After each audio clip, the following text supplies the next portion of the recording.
Hello साथियों, welcome to जिजिल्स। आप सभी को टीम विक्रम का नमस्कार। आप सभी को हैप्पी न्यू ईयर। हमेशा की तरह वीडियो के अंत में देखेंगे 100 से ज्यादा फटाफट महत्वपूर्ण खबरें सभी क्षेत्रों से। लेकिन आइए पहले देखते हैं प्रमुख हेडलाइंस। Big breaking 1। स्टील पर भारत का बड़ा वार। सरकार ने सस्ते चीनी स्टील आयात पर 3 साल का सुरक्षा शुल्क लगाया। ड्रैगन को सीधा आर्थिक संदेश, घरेलू उद्योग और रोजगार की मजबूत ढाल। Big breaking 2। रूस का भारत को नया सुरक्षा ऑफर। S-350 वित्यात सिस्टम से मजबूत होगी आसमानी ढाल। टेक्नोलॉजी ट्रांसफर और मेक इन इंडिया का रास्ता भी खुलेगा। Big breaking 3। अमेरिका ने P-8I डील महंगी कर दी। भारत ने साफ कहा, एक पैसा ज्यादा नहीं देंगे। हिंद प्रशांत में चीन खतरे के नाम पर दबाव नामंजूर। Big breaking 4। भारत की आर्थिक छलांग पर चीन की मुहर। जापान को पीछे छोड़ चौथा स्थान। बीजिंग बोला, भारत का उदय एशिया की ताकत का संकेत है। Big breaking 5। पुतिन आवाज ड्रोन विवाद पर भारत यूक्रेन आमने सामने। जेलेंस्की ने दोहरे रवैये का आरोप लगाया। भारत ने शांति और कूटनीतिक संयम का संदेश दोहराया। Big breaking 6। ढाका में संवेदना की कूटनीति। जयशंकर ने खालिदा जिया के जनाजे में पहुंचकर शोक पत्र सौंपा। हैंडशेक से बदले समीकरणों का संकेत। Big breaking 8। अमेरिका का अवैध इमिग्रेशन पर जीरो टॉलरेंस अलर्ट। ट्रंप प्रशासन ने सख्त सजा का संदेश दिया। H-1B नियमों में स्किल और सैलरी को तरजीह। Big breaking 9। भारत बना दुनिया की चौथी सबसे बड़ी अर्थव्यवस्था। जापान पीछे छूटा। मजबूत सुधार और तेज विकास दर से भारत की वैश्विक आर्थिक उड़ान तेज। आइए अब इन सभी खबरों को जानते हैं विस्तार से। स्टील पर वार, भारत का सीधा संदेश ड्रैगन को। अमेरिका के दबाव को झटकने के बाद भारत ने अब चीन को सीधा आर्थिक संदेश दे दिया है। सरकार ने सस्ते विदेशी स्टील आयात पर 3 साल के लिए सुरक्षा शुल्क लगाने का फैसला किया है। यह टैरिफ खास तौर पर चीन से आ रहे डंप किए गए स्टील पर लागू होगा। पहले साल 12%, दूसरे साल 11.5% और तीसरे साल 11% शुल्क लगेगा। सरकार का कहना है कि सस्ते और घटिया स्टील से भारतीय उद्योग, निवेश और रोजगार को नुकसान हो रहा था। DGTR की जांच के बाद यह फैसला लिया गया है। यह कदम घरेलू स्टील सेक्टर को बचाने और आत्मनिर्भर भारत की नींव मजबूत करने की दिशा में बड़ा दाव माना जा रहा है। साथियों, अगर आप इस न्यूज बुलेटिन को डेली रेगुलर सुनना चाहते हैं तो इस वीडियो पर 500 लाइक्स करें और अपने प्रियजनों के साथ शेयर जरूर करें। साथ ही चैनल को अभी सब्सक्राइब करके बेल नोटिफिकेशन ऑन कर लें। नेक्स्ट खबर। रूस का नया सुरक्षा ऑफर, भारत की आसमान ढाल और मजबूत। रूस ने भारत को एक बार फिर S-350 वित्याज एयर डिफेंस सिस्टम का दमदार प्रस्ताव दिया है। यह सिस्टम S-400 ट्रायम्फ का पूरक बनकर भारत की एकीकृत एयर डिफेंस नेटवर्क को नई ताकत देगा। टेक्नोलॉजी ट्रांसफर के साथ आने वाले इस सौदे में भारत में निर्माण का रास्ता भी खुलेगा। 120 किलोमीटर तक मार करने वाला यह सिस्टम प्रति लॉन्चर 12 मिसाइलें दाग सकता है और एक साथ 16 टारगेट्स को तबाह करने की क्षमता रखता है। पाकिस्तान की क्रूज मिसाइलें और चीन के स्टेल्थ जेट्स और ड्रोन अब और मुश्किल में पड़ने वाले हैं। नेक्स्ट खबर। अमेरिका ने P-8I डील महंगी कर दी। भारत ने साफ कहा, एक पैसा ज्यादा नहीं देंगे। हिंद प्रशांत में चीन खतरे के नाम पर दबाव नामंजूर। अमेरिका का झटका, भारत ने दिखाई सख्ती। भारत और अमेरिका के रिश्तों में एक बार फिर कड़वाहट सामने आ गई है। सबमरीन हंटर P-8I विमानों की डील अमेरिका ने अचानक महंगी कर दी है। बोइंग ने 6 विमानों की कीमत करीब 50% बढ़ा दी है, जिससे सौदा अटक गया है। भारतीय नौसेना के पास पहले से 12 P-8I विमान हैं और चीन पाकिस्तान की बढ़ती नौसैनिक चुनौती के बीच भारत और विमान चाहता था। भारत ने साफ कर दिया है कि पहले तय कीमत से एक पैसा ज्यादा नहीं देगा। हिंद प्रशांत में चीन के खतरे की बात करने वाला अमेरिका अब उसी डर की कीमत भारत से वसूलना चाहता है। भारत ने इस दबाव को सिरे से खारिज कर दिया है। नेक्स्ट खबर। भारत की आर्थिक छलांग पर ड्रैगन की मोहर। साल के आखिरी दिन दुनिया ने एक ऐतिहासिक पल देखा जब भारत ने जापान को पीछे छोड़कर वैश्विक अर्थव्यवस्था में चौथा स्थान हासिल किया। इस उपलब्धि पर चीन खुलकर भारत की तारीफ करता दिखा। बीजिंग स्थित चीनी दूतावास ने इसे भारत का उदय बताया और कहा कि सच्ची ताकत इतिहास से सीखने और भविष्य की जिम्मेदारी लेने से आती है। चीन ने माना कि भारत की GDP लगातार मजबूत हो रही है और आने वाले वर्षों में भारत जर्मनी को भी पीछे छोड़ सकता है। एशिया की राजनीति में यह बयान सिर्फ तारीफ नहीं बल्कि बदलते शक्ति संतुलन का संकेत है। भारत की आर्थिक रफ्तार अब दुनिया अंदाज नहीं कर सकती। नेक्स्ट खबर। पुतिन आवास विवाद पर भारत यूक्रेन आमने सामने। कीव से नई तल्खी सामने आई है। यूक्रेन के राष्ट्रपति ज़ेलेंस्की ने भारत पर दोहरे रवैये का आरोप जड़ दिया है। वजह बना रूस के राष्ट्रपति पुतिन के आवास पर कथित ड्रोन हमले का मुद्दा। प्रधानमंत्री नरेंद्र मोदी ने इस खबर पर चिंता जताई और शांति की अपील की। इसी बयान पर ज़ेलेंस्की भड़क गए। उन्होंने कहा कि भारत ने उस हमले की निंदा की जो हुआ ही नहीं, लेकिन रूस की ओर से यूक्रेनी बच्चों और आम नागरिकों पर हो रहे हमलों पर कभी आवाज नहीं उठाई। यूक्रेन ने इसे नैतिक असंतुलन बताया। भारत ने एक बार फिर कूटनीतिक संयम और शांति को प्राथमिकता देने का संदेश दिया। नेक्स्ट खबर, हत्याकांड में नया ट्विस्ट, दुबई से आरोपी की खुली चुनौती।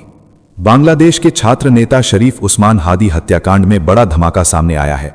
मुख्य आरोपी फैसल करीम मसूद ने वायरल वीडियो जारी कर बांग्लादेश पुलिस के दावों को सिरे से नकार दिया है। मसूद ने साफ कहा कि वो भारत नहीं बल्कि दुबई में मौजूद है और उसके पास वैध मल्टी एंट्री वीजा है। आरोपी ने खुद को बेगुनाह बताते हुए पूरे केस को साजिश करार दिया और परिवार को परेशान किए जाने का आरोप लगाया। दूसरी तरफ बांग्लादेश पुलिस भारत भागने का दावा करती रही है, जबकि भारत पहले ही ऐसे आरोपों को झूठा बता चुका है। इस बयान के बाद केस ने अंतर्राष्ट्रीय सियासी रंग ले लिया है। नेक्स्ट खबर, ढाका में संवेदना की कूटनीति और सियासी संकेत। ढाका में पूर्व प्रधानमंत्री खालिदा जिया के अंतिम संस्कार के मौके पर भारत की संवेदनशील कूटनीति पूरी मजबूती से सामने आई।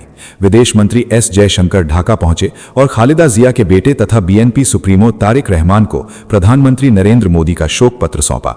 ये दौरा शेख हसीना के सत्ता छोड़ने के बाद जयशंकर का पहला बांग्लादेश दौरा माना जा रहा है।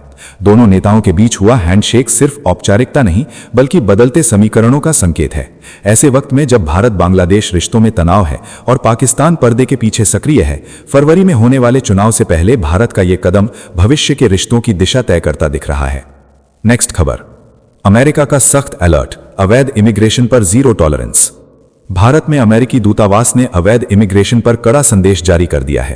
ट्रंप प्रशासन ने साफ किया है कि अमेरिकी कानून तोड़ने वालों को गंभीर आपराधिक सजा भुगतनी होगी। दूतावास के मुताबिक अमेरिका अपनी सीमाओं और नागरिकों की सुरक्षा को लेकर किसी भी तरह की ढील नहीं देगा। इस चेतावनी के बीच H-1B वीजा का इंतजार कर रहे स्किल्ड प्रोफेशनल्स पर भी असर दिख रहा है। नए नियमों में वीजा चयन प्रणाली को ज्यादा स्किल और ज्यादा सैलरी वालों के पक्ष में बदला गया है। अमेरिका ने यह भी बताया है कि अवैध रूप से रह रहे खतरनाक अपराधियों पर लगातार कार्रवाई की जा रही है। भारत की आर्थिक उड़ान, जापान पीछे छूटी दुनिया। भारत ने आर्थिक इतिहास में नया अध्याय लिख दिया है। जापान को पीछे छोड़ते हुए भारत दुनिया की चौथी सबसे बड़ी अर्थव्यवस्था बन चुका है। सरकारी आंकड़ों के मुताबिक भारत की जीडीपी 4.18 ट्रिलियन अमेरिकी डॉलर तक पहुंच गई है। मजबूत घरेलू खपत, बड़े संरचनात्मक सुधार और तेज विकास दर ने भारत को दुनिया की सबसे तेजी से बढ़ती प्रमुख अर्थव्यवस्था बना दिया है। वित्त वर्ष 2025-26 की दूसरी तिमाही में वास्तविक जीडीपी वृद्धि 8.2% रही है। सरकार का भरोसा है कि यही रफ्तार भारत को 2030 तक जर्मनी से आगे ले जाकर दुनिया की तीसरी सबसे बड़ी आर्थिक महाशक्ति बना देगी। साथियों, आपके लिए रोजाना शानदार वीडियो लाते रहने के लिए हमें आपके प्यार और सहयोग की जरूरत है। इसके लिए आप नीचे ज्वाइन बटन पर क्लिक करके हमारे चैनल की प्रीमियम मेंबरशिप ज्वाइन कर सकते हैं। नेक्स्ट खबर, भारत का दो टूक संदेश, चीन की मध्यस्थता खारिज। भारत ने भारत पाकिस्तान सीज फायर में चीन के दावे को सिरे से नकार दिया है। सरकार ने साफ किया कि ऑपरेशन सिंदूर के बाद युद्ध विराम किसी तीसरे पक्ष की मध्यस्थता से नहीं हुआ। सूत्रों के मुताबिक पहलगाम आतंकी हमले के बाद 7 से 10 मई के संघर्ष में पाकिस्तान ने खुद भारत के डीजीएमओ से संपर्क कर संघर्ष विराम का अनुरोध किया था। भारत ने दोहराया कि इस मुद्दे पर उसका रुख हमेशा अडिग रहा है और बाहरी दखल स्वीकार नहीं है। चीन के विदेश मंत्री के बयान और डोनाल्ड ट्रंप के दावों के बीच भारत ने स्पष्ट कर दिया कि फैसला सिर्फ दोनों देशों की सैन्य बातचीत से हुआ। नेक्स्ट खबर, रूस का हाइपरसोनिक संदेश, यूरोप से अमेरिका तक दहशत। यूक्रेन युद्ध के बीच रूस ने ताकत का सबसे खतरनाक संकेत दे दिया है। राष्ट्रपति व्लादिमीर पुतिन के निर्देश पर परमाणु हमले में सक्षम ओरेशनिक हाइपरसोनिक मिसाइलें मित्र देश बेलारूस में तैनात कर दी गई हैं। ये मिसाइल आवाज से 10 गुना तेज रफ्तार से हमला करती है और इसे रोक पाना नामुमकिन बताया जा रहा है। इसकी मारक क्षमता 5500 किलोमीटर तक है, जिससे लगभग पूरा यूरोप और अमेरिका का पश्चिमी हिस्सा निशाने पर आ गया है। मोबाइल लॉन्चर से दागी जाने वाली इस मिसाइल की तैनाती को पश्चिम के लिए खुली चेतावनी माना जा रहा है। नेक्स्ट खबर, यमन से पीछे हटता यूएई, खाड़ी में बढ़ा तनाव। यमन की जंग में बड़ा मोड़ सामने आया है, जहां संयुक्त अरब अमीरात ने अपनी सेना वापस बुलाने का फैसला कर लिया है। यूएई ने साफ कर दिया है कि वो यमन में चल रहे आतंकवाद विरोधी ऑपरेशन को खत्म कर रहा है। ये कदम ऐसे वक्त उठाया गया है जब सऊदी अरब ने यमन के मुकल्ला इलाके में हवाई हमला किया और यूएई समर्थित साउदर्न ट्रांजिशनल काउंसिल को लेकर नाराजगी जताई। रिपोर्ट्स के मुताबिक बीते वर्षों में यमन में यूएई के 6000 से ज्यादा सैनिक तैनात थे। अब सैनिकों की वापसी को दबाव और रणनीतिक संकेत दोनों माना जा रहा है। इससे साफ है कि खाड़ी के दो करीबी सहयोगियों के बीच भरोसे की दीवार में दरार गहरी हो चुकी है। नेक्स्ट खबर, ऑपरेशन सिंदूर पर हाफिज सईद का घमंड बेनकाब। इस्लामाबाद से एक बार फिर आतंक की बेशर्मी सामने आई है। पहलगाम हमले के मास्टरमाइंड सैफुल्लाह कसूरी के नए वीडियो ने पाकिस्तान के झूठ की परतें खोल दी हैं। कसूरी ने दावा किया कि लश्कर सरगना हाफिज सईद ने कहा है कि भारत सिर्फ धमकी देता है और अगले 50 साल तक हमला करने की हिम्मत नहीं करेगा। ये बयान ऐसे वक्त आया है जब भारत ऑपरेशन सिंदूर 2 के जरिए आतंकी ठिकानों को तबाह कर चुका है। पाकिस्तान कहता है हाफिज सईद जेल में है, लेकिन वीडियो बता रहा है कि आतंकी खुलेआम जलसे कर रहे हैं और कश्मीर में हिंसा भड़काने की साजिश रच रहे हैं। नेक्स्ट खबर, ढाका में कूटनीति का अप्रत्याशित दृश्य। ढाका में खालिदा जिया के फ्यूनरल के दौरान एक तस्वीर ने दक्षिण एशिया की राजनीति में हलचल मचा दी। भारत के विदेश मंत्री एस जयशंकर और पाकिस्तान नेशनल असेंबली के स्पीकर अयाज सादिक आमने सामने आए और दोनों ने हाथ मिलाया। ऑपरेशन सिंदूर के बाद यह दृश्य खास माना जा रहा है, क्योंकि इससे पहले खेल के मैदान तक पर औपचारिक हाथ मिलाने से दूरी देखी गई थी। ये मुलाकात शोक के माहौल में हुई, लेकिन इसके राजनीतिक संकेत दूर तक जा रहे हैं। भारत ने फिर दिखाया कि वो भावनाओं नहीं बल्कि कूटनीतिक संतुलन से संदेश देता है। साथियों, अब आइए फटाफट देख लेते हैं कुछ प्रमुख हेडलाइंस। डीआरडीओ ने देश की ताकत को नई धार दी है। प्रलय मिसाइल का एक ही लॉन्चर से 2 बार सफल परीक्षण कर भारत ने साफ संदेश दिया है कि स्वदेशी तकनीक अब निर्णायक मोड़ पर है। रक्षा मंत्री ने वैज्ञानिकों को बधाई दी और इसे आत्मनिर्भर भारत की बड़ी जीत बताया। नेक्स्ट खबर, चीन के भारत पाकिस्तान मध्यस्थता वाले दावे पर सियासी भूचाल आ गया है। कांग्रेस ने मोदी सरकार पर हमला बोलते हुए कहा है कि दुनिया में भारत का मजाक बनाया जा रहा है। जयराम रमेश ने इसे गंभीर और चिंताजनक बताते हुए सरकार से जवाबदेही की मांग की। नेक्स्ट खबर, रूस ने पुतिन के आवास पर हमले के सबूत पेश कर दिए हैं। रूसी रक्षा मंत्रालय ने वीडियो जारी कर बर्फीले जंगल में गिरे यूक्रेनी ड्रोन और उनके उड़ान मार्ग दिखाए। मॉस्को ने दावा किया कि यह हमला सुनियोजित था और अधिकतर ड्रोन पहले ही नष्ट कर दिए गए। नेक्स्ट खबर, अयोध्या में प्राण प्रतिष्ठा की दूसरी वर्षगांठ पर मुख्यमंत्री योगी आदित्यनाथ ने बड़ा संदेश दिया है।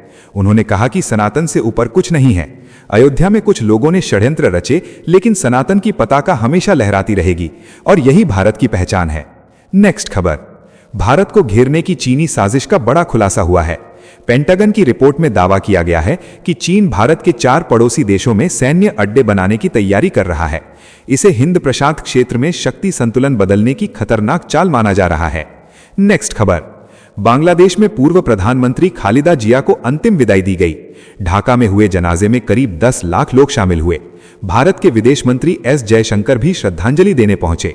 ये दृश्य क्षेत्रीय राजनीति और मानवीय कूटनीति दोनों के लिए अहम माना जा रहा है। नेक्स्ट खबर, मेरठ में सियासी बयानबाजी ने नया विवाद खड़ा कर दिया है। बीजेपी नेता संगीत सोम ने अभिनेता शाहरुख खान पर देशद्रोह का आरोप लगाया। उन्होंने आईपीएल और बांग्लादेशी खिलाड़ियों को लेकर भी बयान दिया, जिसके बाद राजनीतिक और सामाजिक हलकों में तीखी प्रतिक्रिया सामने आई है। नेक्स्ट खबर, सरकार ने पेन किलर निमोस्लाइड पर सख्त कदम उठाया है। 100 मिलीग्राम से ज्यादा खुराक वाली दवाओं पर रोक लगा दी गई है।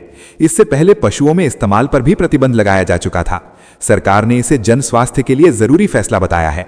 नेक्स्ट खबर, पश्चिम बंगाल में चुनावी माहौल गरमाने लगा है। एफआईआर प्रक्रिया को लेकर टीएमसी नेता अभिषेक बैनर्जी और चुनाव आयुक्त के बीच तीसरी बहस हुई। 2.5 घंटे चली बैठक में जमकर हंगामा हुआ। आरोप प्रत्यारोप ने साफ कर दिया है कि सियासी टकराव तेज होने वाला है। नेक्स्ट खबर, कश्मीर में जिहाद जारी रखने की खुली धमकी सामने आई है। लश्कर तैयबा के डिप्टी चीफ सैफुल्लाह कसूरी ने रैली में भारत को ललकारते हुए कहा कि चेतावनियों की परवाह नहीं होगी। उसने हाफिज सईद की तारीफ की और हिंसा को जारी रखने का ऐलान कर माहौल गरमा दिया है। नेक्स्ट खबर, एक ही लॉन्चर से प्रलय मिसाइल के बैक टू बैक परीक्षण ने दुश्मन की नींद उड़ा दी है। 7500 किलोमीटर प्रति घंटा की रफ्तार और 1000 किलोग्राम वॉरहेड क्षमता के साथ संदेश साफ है कि पाकिस्तान के 10 बड़े शहर अब भारत की मारक क्षमता के दायरे में हैं। नेक्स्ट खबर, ईरान ने अमेरिका और इजराइल को सख्त चेतावनी दी है। राष्ट्रपति मसूद पेजेशकियन ने कहा कि किसी भी हमले का करारा जवाब दिया जाएगा। ये बयान अमेरिकी राष्ट्रपति डोनाल्ड ट्रंप की धमकी के बाद आया है और पश्चिम एशिया में तनाव के बादल और गहरे हो गए हैं। नेक्स्ट खबर, गणतंत्र दिवस परेड में सेना की पशु टुकड़ी इतिहास रचने जा रही है। बैक्ट्रियन ऊंट, जांस्कर टट्टू, रैप्टर्स और प्रशिक्षित डॉग मार्च करेंगे। दुर्गम इलाकों में सैनिकों की मदद करने वाले इन जीवों की ताकत और अनुशासन का प्रदर्शन देश देखेगा। नेक्स्ट खबर, डोनाल्ड ट्रंप और असीम मुनीर की नजदीकी एक बार फिर चर्चा में है। अमेरिकी राष्ट्रपति पाकिस्तानी फील्ड मार्शल की खुलकर तारीफ कर रहे हैं। संघर्ष विराम का श्रेय लेने की कोशिश भी दिख रही है और भारत से क्रेडिट न मिलने का मलाल वॉशिंगटन में साफ झलक रहा है। नेक्स्ट खबर, इंदौर में दूषित पानी से मौतों का आंकड़ा बढ़कर 10 पहुंच गया है। मुख्यमंत्री अस्पताल पहुंचे और हालात का जायजा लिया। हाईकोर्ट ने राज्य सरकार से स्टेटस रिपोर्ट तलब कर ली है। प्रशासन पर दबाव बढ़ गया है और शहर में गुस्सा और चिंता दोनों फैल रही हैं। नेक्स्ट खबर, भारत और यूएई की सेनाओं का भरोसा और तालमेल और मजबूत हुआ है। अबू धाबी में डेजर्ट साइक्लोन 2 अभ्यास का सफल समापन हुआ। शहरी युद्ध और संयुक्त राष्ट्र शांति अभियानों पर फोकस के साथ ये अभ्यास रणनीतिक साझेदारी को नई ऊंचाई पर ले गया। नेक्स्ट खबर, पश्चिम बंगाल की सियासत में महिला सुरक्षा बड़ा मुद्दा बन गया है। शुभेंदु अधिकारी ने ममता सरकार पर तीखा हमला बोलते हुए कहा कि महिलाएं असुरक्षित हैं। दक्षिण 24 परगना की घटना का जिक्र कर टीएमसी को उखाड़ फेंकने का आह्वान किया गया है। नेक्स्ट खबर, कांग्रेस अध्यक्ष मल्लिकार्जुन खड़गे ने केंद्र सरकार पर तंज कस दिया है। उन्होंने बीते साल को कुप्रशासन से भरा बताते हुए उम्मीद जताई कि आने वाला वर्ष बेहतर शासन लेकर आएगा। नए साल की पूर्व संध्या पर यह सियासी संदेश सत्तारूढ़ दल के लिए चुनौती बन गया है। तो चलिए जी चिल्स विक्रम को इजाजत दीजिए, फिर मिलते हैं एक और नई अपडेट के साथ। तब तक आप हमारे बिजली प्लेलिस्ट को देख सकते हैं जिसका लिंक नीचे कमेंट बॉक्स में दिया गया है। इसके साथ ही अगर आप रोज सुबह शाम हमारे फास्ट न्यूज अपडेट को नियमित रूप से रोज देखना चाहते हैं तो इस वीडियो को लाइक करके जी चिल्स चैनल को सब्सक्राइब करके बेल नोटिफिकेशन ऑन कर लें। धन्यवाद।